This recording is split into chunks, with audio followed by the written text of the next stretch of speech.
Toza lelo na session extraordinaire. Yoza mopandi sango. Mitune eza yo, ba réponse eza yanga. Mais oyebi va se réunir déjà combien de fois? Eza maseki baza kosala na mboka. Na yebisi yo kezali maseki. Ezali simple. Bato toza na bango, peuple a voté bango te. C'est vrai que moi bato ndambu ba méritaki, mais peuple a voté bango te. Intéressant que Lelo Fayulu soit condamné bandeko Jean-Pierre Bemana ba Moïse Katumbi. Voilà. Quelque part yemo pas Zali pe na recherche toujours ya ba poste. Tozana bitumba maman. On a partage à ba poste. Oui, bato bazali koluka ba partager. Mais yemo pe Fayulu na ni na elobe alobe la kiango. Hein, maître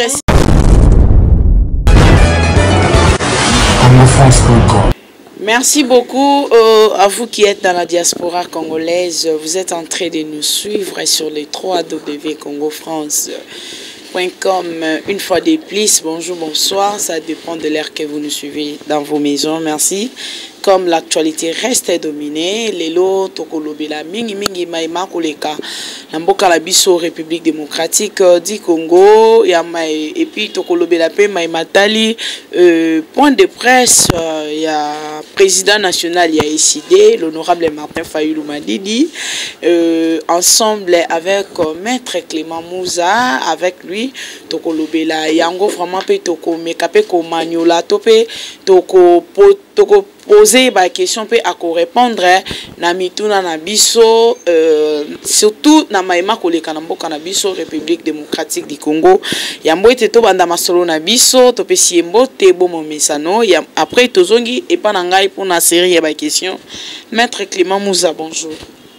Bonjour madame. Merci beaucoup maître. Ndenge kaka na nosaki bino to bandana vraiment na maimatali point de presse il y a Martin Fayulu Madidi président national de SID honorable Martin Fayulu.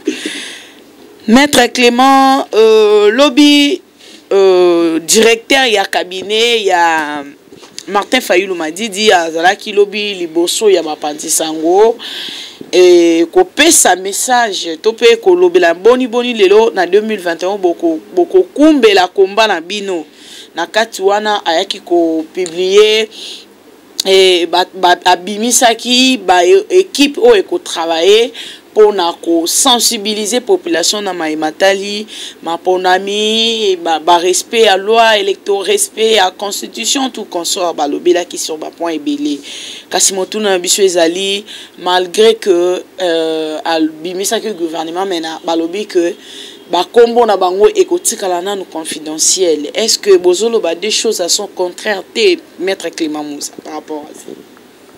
Merci beaucoup maman. Oui, je pense que l'annonce Oyo Landa qui lobby Oyo Malobe Wita qui paye mon amboka le président Martin Fayulu Madidi. Nanzela ya directeur de cabinet Naye.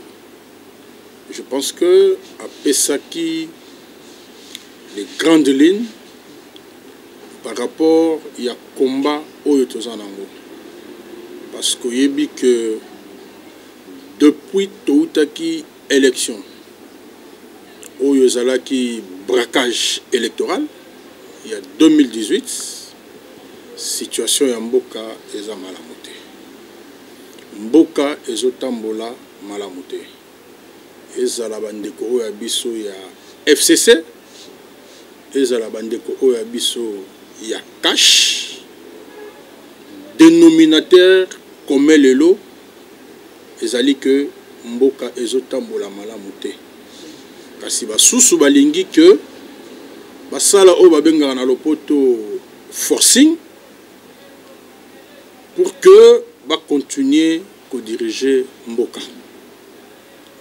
mais biso to moni ekosala maboye te parce que moni oyo tozo kende 3e année ba institution nyoso ya mboka ezali paralysé. Ezala ensemble, ezala ba institution nyoso pe oyebi lelo que même gouvernement national, il y a république était naka conseil des ministres était nyoso etikala la présidence de la République. Mboka ekoki kotambola bongo te. Développement ya mboka ekoki koya te. Makambo yo nyoso tolobaki kala tolobaka yango par défité. Tolobaka parce que nous prenons le temps ya ko réfléchir moke pona mboka ndenge pe bandeko mususu baza ko réfléchir. Mais tomoni ke bandeko oya biso baza moto makasi pe balingi koyoke la peuple te. Légitimité et witaka na peuple. Mais tomoni ke légitimité yango eza bafoué. Omoni makambo eza koleka l'ensemble pour na kosoka ke exemple. Bino bozali bapanze sango. Il faut bosunga mboka na biso. Oyo respect ya ba texte ezali susu na ba fondamentaux na biso te. Mutapesaka majorité ezali peuple na nzela ya ba élection. To sala ki ba élection ezala ki chaotique. Pe to moni kuna na ensemble ba élection mususu salami to koyi koloba boye na ndenge ya lokuta to na ndenge ya kokosa peuple. Parce que majorité o ezala ki déjà ya lokuta o to benga ki mécanique FCC azwaka kaka majorité wana ya lokuta lelo ba sokoli yango ba tche yango na blanchisserie oyo bango bazo benga union pe ba monike yango eza ya malamu. Mboka ekobonga te, il faut tozala sincère. Pe oyoki lelo ekomi kaka ya kowelela ba poste. Ngana kozala boy, ngana lingina zala boy, ngana lingina zala boy. Place ya population ezate. Yango mwana mboka Martin Fayulu. Alobi tokotika mboka ekufa te. Tokotika mboka esombre te. Voilà pourquoi lokola mosapi moko esokola kelongite. Il faut nazala na bandeko basi pe na bandeko mibali. Poto kumba komba oyo.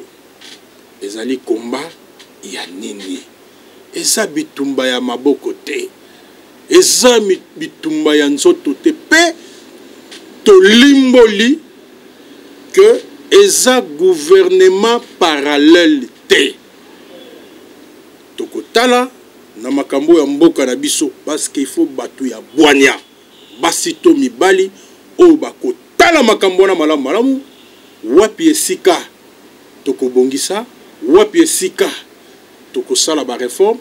Voilà pourquoi gouvernement to cabinet plutôt mieux ya combat wana ebimi petolobi ete situation o tozalango yo komi omoni komona lelo ekomi bato okoloba boye baye bakamati yo outi kolanda pasteur moko na ngambu ya Katanga kuna koloba kaka kosisa boye bakwei na ye. Mwana mboka Martin Fayulu amoni que na minute oyo bakombo ya batu tokotika yango nano mopanzi ekoyebana nango ezali pe déjà mais pour des raisons stratégiques tolobite bakombo ya bango tokopesa yango boye te wana maloba ya mwana mboka Martin Fayulu na nzela ya directeur. Pourquoi pas bozelaki nanu na komba bazelaka te na komba bazelaka te tango monaka bato bake bitumba identité ya bato bakenda kobunda balobaka yango te bino bomoni kaka bato bake kobunda identité ya bato balobaka yango te eza bitumba oyo ezali pona kolongola peuple na biso na pasi eza bitumba oyo tolingi ete mboka oyo ya biso chaque jour tozola muka ezobeba. Il faut to revendiquer souveraineté ya peuple congolais na nzela lelo na baye batie kokoso na mboka bakutana na nzela ya plan de sortie oyo mwana mboka Martin Fayulu atiaki na mesa oyo elobi que bandeko boya to solola to yokana to sala ba réforme, c'est-à-dire makambo ya mabe esalamaki na nzela ya seni, makambo ya mabe esalamaki na nzela ya cour constitutionnelle, makambo ya mabe esalami na niveau ya sécurité po bongo na bongo na bino na biso totala wapi makambo etambolaki te to bongisa yango na ndenge balobaka na lopoto de façon consensuelle, c'est-à-dire que na boyokani oyo yo moni mabe tolongoli, oyo yo moni malamu toche, oyo ngana yo tomoni kezali malamu toche, yango babengaka consensuel. Parce que sikoyo bandeko oyo bazokamba biso ya FCC cash, parce que bato ba komona neti FCC cash ezali société yango kaka eloko moko échanger kombo. Non, mais FCC comme déjà neutralisé, maître Clément. Yo koki koloba neutralisé. Yo koki koloba neutralisé. Masango ebotaka kaka masango. Nguba ebotaka kaka nguba. Bongo bango moko ba yebasa na kati ba koloba ke bato ya FCC na biso. Bino boningi boloba bato mususu. Bango moko bazoloba yango peza komonana. Moto asika nani? Yo yebi moto asika wa ke kuna? Mutasika za wapi? Bango nyonso bazali FCC cash. Nayebi ke mama, nayebi ke olandaka ba information. Pe ozali kolanda. Nini ezali koleka. Po biso lokola tozana komba, tokotala likolote, tokotala sete. Tokotalobe liboso nini tolingi pour la population. Même quelque part Martin Fayulu azali pe député national, pourquoi pas qu'on soit ba proposition ana ko kende ko proposer en assemblée nationale au lieu que osali sakababilo ko moko boye na suka nango sana butu rien. Toyokaki que na début à législature balobaki mwana mboka Martin Fayulu ozali député kende na assemblée yocha assemblée yango lelo baboyani babundite baswanite yozo yoka kuna plénière réseau salam banda toza lelo na session extraordinaire maman toza lelo na session extraordinaire yoza mopandi sango mituneza yo ba réponse eza yanga mais oyebi ba se réunir déjà combien de fois eza maseki baza ko sala na mboka na yebisi yo kezali maseki ezali simple bato tozana bango peuple a voté bango te. C'est vrai que moi bato ndambu ba méritaki mais peuple a voté bango te. Waneza réalité oyo ezali na mitema na bango pe na mitema ya population. Voilà place nini problème il y a légitimité opposée pe bazana eloko ya ko sale la peuple te bako wela na kaka boye ti suka toko vande sikamoko pe toko bongisa pota soko linge kauka zwa sokola chakisi soko zu poto sokolite neti ba ko sala boye passe na biso population de ekokoba mais lokola biso tozu courage lokola tozu mo boania ya ko lobela makambo yo c'est de notre intérêt, c'est de l'intérêt de la population que to loba yango to insister madame poto zwa indépendance na mboko yo ezala bato yo ba cholaki mwana mboka héros na biso Lumumba ezala bato oyo ba finga yepe pe na discours ya lobby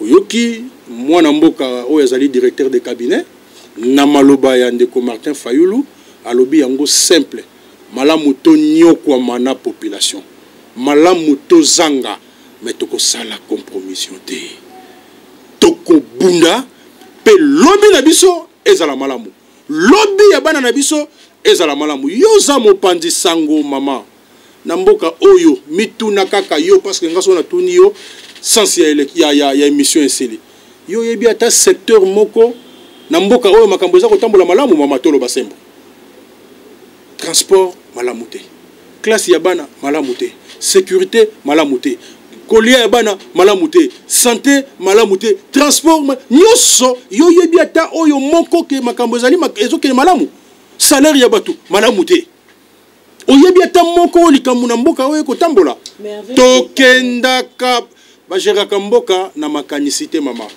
soki toke élection tokendaka pour que tozala na ba institution moko ya makasi. Mokonza mboka peso akebe boloba non, il a violé la constitution, c'est quoi? Place oyo ya kokende. Soki abuki mobeko likonzi tokolobela ye. Soki abuki mobeko likonzi te tokolobela ye te. Biso tokoloba mais ça na ba oyo bazana musala ya ko constater oyo tobengaka bazuze. Cour constitutionnelle a le droit ya ko constater yango. Voilà pourquoi na ndenge mboka ezotambola biloba loba tolingi te. Tolobi oyo biso tomoni kezali malamu te. Pe bino bomoni kezali malamu te. Toyebi nyonso witi na nzela ya ba élection ya mabe. Voilà pourquoi il faut tout ça la réforme. Yango ndem to ko faire décoller mboka. Oyo nyonso ko mona oyo eza ba benga ngona lopoto ba demi solution. En termes politiques, ils ont demi-tour. Toko baluke sika moko. Toko baluke sika moko. Mais soukanango yo ki mikoleleki. Moto nyonso akopé sa Martin Fayulu raison. Alobia mwana mobali yo ayebi ko kanisa. Mwana mobali yo azakine na raison. Mwana mobali yo azakine na raison. Tozana bitumba maman. Mwana nyonso kaza pona partage ba poste. Oui, bato bazali koluka ba partager. Mais yé mon pe Fayulu na ni na elobe alobe la kiango. Hein, maître, si je vais pas voir les copies pour que ba kolanda biso Olivier, je vais pas voir les copies. Oui, il y a discours na mekano ko limbole la bateau ba kolanda so ki compréhension na ngana bango ezali ndenge moko. Je vais te donner rapidement dans tous les cas. Donc, merci. Voilà, où est-ce que je mis ça? Je me retrouve pas. Je me retrouve pas, on est en pleine émission. Vraiment. On aurait dû avoir les discours. Mais bon. Bon, moi j'en ai ici. Ok, voilà, je les retrouve. On va pas sortir rapidement, il y a un problème. Hein, bon. Oui, oui. Et ça la musique hein. Ok. Bon, ok, ça va. Ok, maître. Ngai no linga natanga MP place. Oh, vraiment, mon qui est intéressant que Lelo Fayulu soit condamné bandeko Jean-Pierre Bemana ba Moïse Katumbi. Voilà. Quelque part, yemo pas zali pe na recherche toujours ya ba poste. Na place à lobby boy.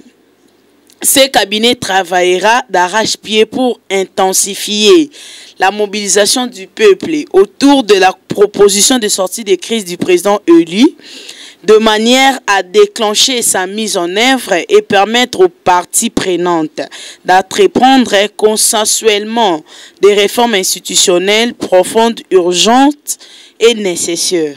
Ces réformes porteront notamment sur la commission électorale, CENI, la loi électorale, la Cour constitutionnelle, l'armée, la police et la sécurité, la lutte contre la corruption ainsi que la justice et les droits humains. Moi, Mboka.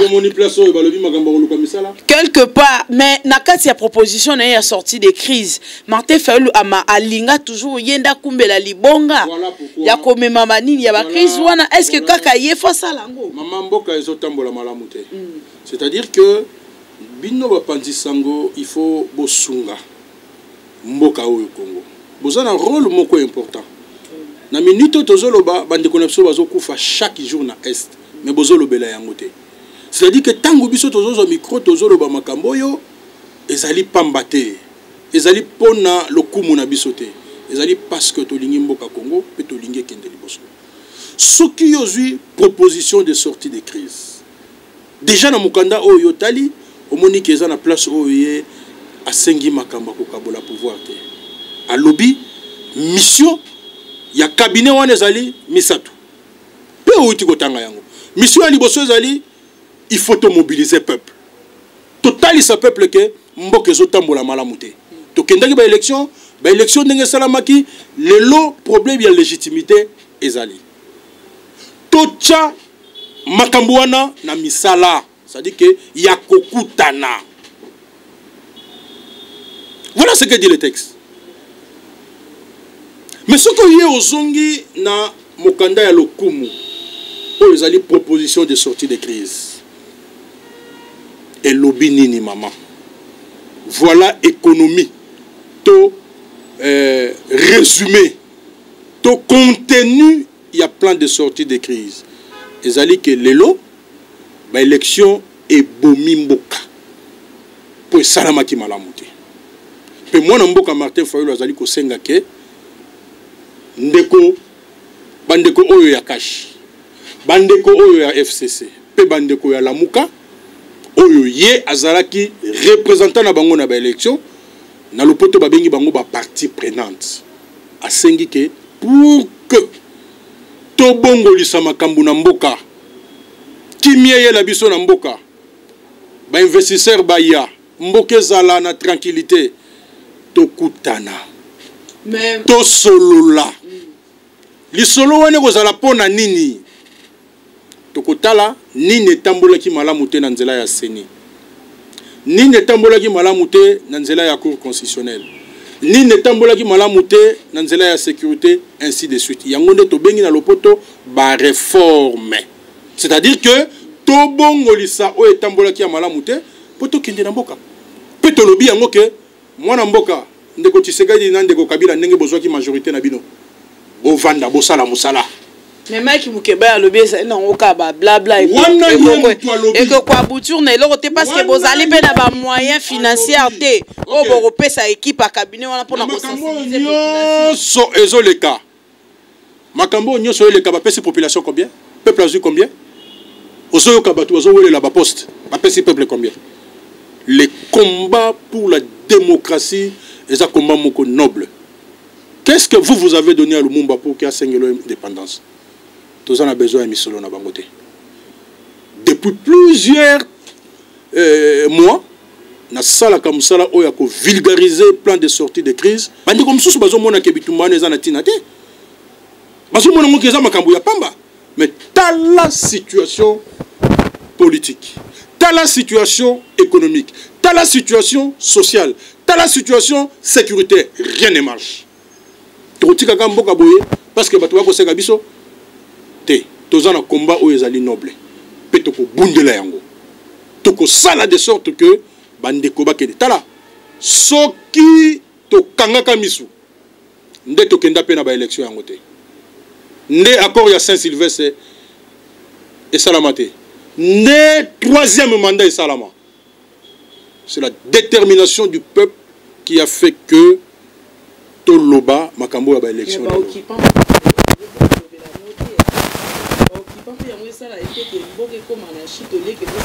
Mais tant que tu as été kutana, les apotos sont la Makamboni. Le lot yebi ke na mboka na biso, ezana ba armée mususu ba paya oyo bazana mboka. Union sacrée, mais Martin Fayulu malheureusement pour lui il a réussi. Nazara na bonne mémoire. Ya kombo ba bengi union sacrée. Parce que nazalaka na no mutu nazoka kotanga na etelo ya likolo na campus.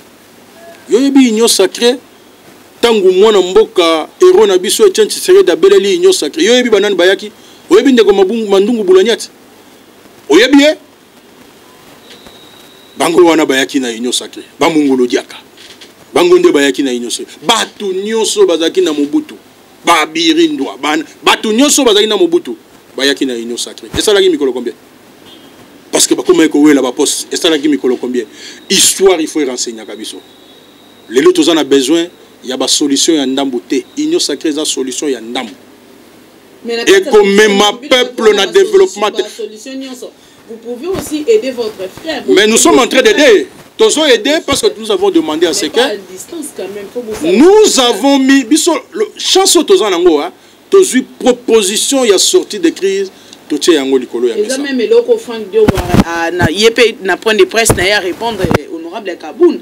Alors non, Kaboun a reconnu que le bâtel bossa chef de l'État, mais normalement il faut Martin Fayulu, Joseph Kabila Kabange, Jean-Pierre Bemba, Moïse Katumbi Bango, tout va sangana pour que tout le Kabomo qu'on a beaucoup nabiso. Soki a lobaki yango, soki a lobaki yango. Lobby n'a point de presse. Soki a lobaki yango, c'est une bonne chose. Je ne peux pas prendre une seconde pour parler de Kaboun. Je ne peux pas prendre une seconde pour parler de Kaboun. C'est parce que je ne fais pas. Parce que la lignité, parce que l'union sacrée ne m'intéresse pas. Je suis dans une autre logique. C'est un dirigeant politique. Est-ce que ma propos est lobby? Na philosophie à partir naie. Bande comme sous monique ils ont cadré. Parce que les partis doivent avoir une idéologie. Le problème c'est que une idéologie. Tant que nous adhérer à l'union, quelle est l'idéologie de cette union sacrée? Mais si M. Kabunda parlait, pour la partie, il faut aller au Bongo. mais à ça la logique il y a parti na ye et talibango ils ont accepté librement il y a aucun de la union sacrée ceux qui ont un moko ou un partenaire na bango à tenir pour union c'est à eux de répondre c'est pas à moi de répondre moi j'ai une logique on a moniqué oh ouais salama ponanga et sa distraction ponanga et sa solution c'est cette logique là que ils peuvent critiquer. On a se mettre à critiquer que non tel a dit ceci contre tel bangonde va critiquer yango. Tous la logique oh biso to moni le que le salut du peuple passe aujourd'hui par la proposition de sortie de crise. C'est-à-dire que ba partie prenante ba kutana. So ba kutanité et ça va demi solution. So ba kutanité et vous avez la possibilité et vous allez voir que voulu ou pas et ça la air moyezo lukaela là. Toko vanda poto solo là. Le pays va très mal. Le pays va très mal. Ni tété ba petit, il y a ba politicien belé à koluka pouvoir, on serait peut-être très loin. Mais batu balinginde yé azo pouvoir, peuple azo et le côté. C'est ça la réalité. Parce que ce ka débat au nyoso wana et le peuple zani. Na est bazo continuer au bon batu. La situation politique, la situation sociale ya ba congolais ali mawatro. Qu'est-ce qu'il y a encore oyo batu bakoyi koloba? Distraction du bakoyi. Non, le peuple voit. Le peuple entend. Le peuple azo yoka, azo mona. Bon mona été zoba dans l'ensemble dans le bakutu que le peuple atangate, mais ama yele ya kosakanate. Place au babeta libaku. Deux fois sur babeti libaku c'est quoi ma yele était. Donc je pense que le peuple est en train de suivre tout ce qui se passe et nous toko kota na ba débat ya ba individualité. J'ai mon parti, le CIDE. J'ai le président national qui est M. Martin Fayoulou. J'ai des amis, j'ai des frères. C'est-à-dire que nous avançons, nous devons partager une idéologie, une vision par rapport au combat au Bissot Tolingto mené. Mais me demander de répondre à un monsieur, à pessi position à parti na ou à pessi position solo. Yo kanti makambo ya lobaki ya lobengo na mutu na ye, oyo ki démentir na parti na ye. Oyo ki mutu mo ya parti ya démentir. Batunde batu bazo luka. Oh alobi bopo na ni, alobi bopo ni. Mais si c'est ça la vision de l'UDPS pour le mal. La vision de l'ICD aujourd'hui, c'est le plan de sortie. Bah, on critique mais c'est ça notre vision. Les plans de sortie. Pas des présidents élus, mais des présidents nationaux de l'ICD. Mais moi, je ne sais pas ce qui est que nous devons faire les choses par discussion, par défi. Vous aurez des problèmes, madame. Et bon, on peut s'information. Tout ce que vous avez dit là, c'est ça la réalité. Est-ce que le message, les lots aux anango, il y a président élu, il y a président, il y a décidé. Le message aujourd'hui, c'est que nous voulons que la proposition de sortie de crise, les Congolais va s'approprier nango. Ba mona keza solution. Pe ba politique ba mona ke oui tomiko saki na ba demi-tour boya tokutana. Voilà pourquoi toujours poser problème, il y a légitimité. Toujours poser problème, il y a vérité des urnes. Mutoyo a gagné l'élection, a gagné l'élection. Oui bien. Muto a gagné l'élection, a gagné l'élection. Yo yebi que na parlement les gens na bateau bazana ba 150 voix. Yo yebi que les gens na bateau bazana ba 200 voix. Yo yebi que bateau bazana 300 voix bali. Ce qui yo moni que faut tanga jouer répertoire ya seni. Pour les majorité, so na bando tanga sikoyo et dans 8 ans sur émission na yo. Majorité au bazana parlement, on a parlement dans 500. Au bazana parlement on a bazouati. Na ba critère au ba élection bazouati. Yo so journaliste. Kende na seni zo mukanda na bango banda kotala okolela okoyoka personne. Hein? Moi je peux te donner un exemple. Moninga na ngai kabongo na Kalemi pe na pesi mbote. Yo yebi azoki voix combien 17 000 voix. Pour nous aller goïs c'était na lo bayanga mokote. 17 000 voix. Mais Moutou a remplacé combien 1500 voix. Aouti pe kokufa. Aouti pe kokufa. Vous pouvez imaginer ngo élection za ba règle de jeu. C'est il là. Proportionnel et yaka. Mais tala injustice ya modèle wana. Ezana ba maman na ba papa oyo balelaka.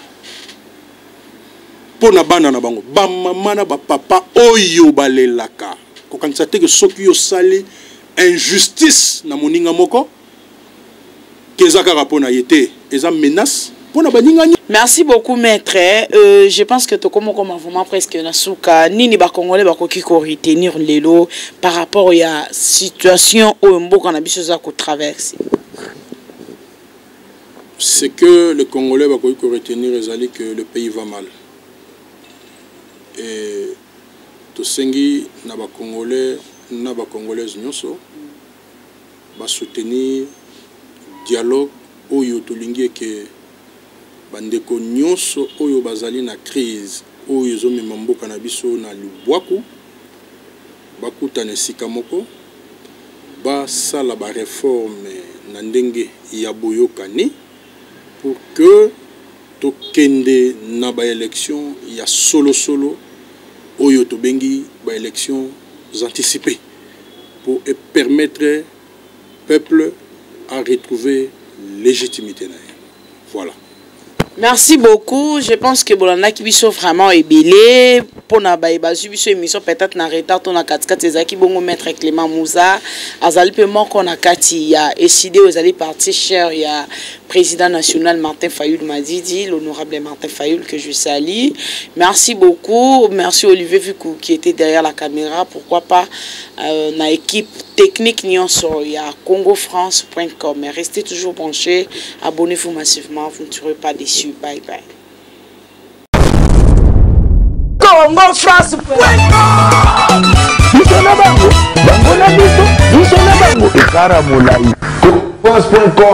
Site ya Kolo Masolo à danger, Masolo Kitoko. CongoFrance.com.